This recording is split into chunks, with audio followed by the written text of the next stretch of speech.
ഇപ്പോൾ എല്ലാവരും വ്രതത്തിലിരിക്കുന്ന കാലമല്ലേ. മണ്ഡലമാസം ആരംഭിച്ച മുതൽ അയ്യപ്പ ഭക്തന്മാർക്കൊക്കെ കഴിക്കാൻ പറ്റിയ ഒരു ഐറ്റമാണ് ഇന്ന് ഞാൻ ഉണ്ടാക്കുന്നത്.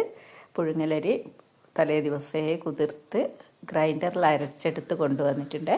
അതിങ്ങനെ ഇതുപോലെ പിടിയുണ്ടാക്കി ആവിയിലൊന്ന് പുഴുങ്ങിയെടുക്കണേ. അപ്പോഴത്തേക്ക് നമുക്കൊരു മസാല ഉണ്ടാക്കാം.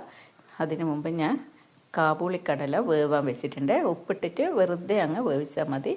അപ്പോഴത്തേക്ക് മസാലയ്ക്ക് വേണ്ടിയിട്ട് വലിയുള്ളി, തക്കാളി, ഇഞ്ചി, പച്ചമുളക്, വെളുത്തുള്ളി പേസ്റ്റ്, ഇത്തിരി തൈര്, പുതിന, മല്ലിയില, ഇതൊക്കെ, മഞ്ഞൾപ്പൊടി, കുരുമുളക് പൊടി, ഗരം മസാല അത്രയും ചേർത്തൊന്ന് വാട്ടിയതിന് ശേഷം വെന്ത് വന്ന കടലയിട്ട് പുഴുങ്ങിയെടുത്ത നമ്മുടെ പിടിയും കൂടി ചേർത്ത് നന്നായി അങ്ങോട്ട് മിക്സാക്കി കൊടുക്കാം.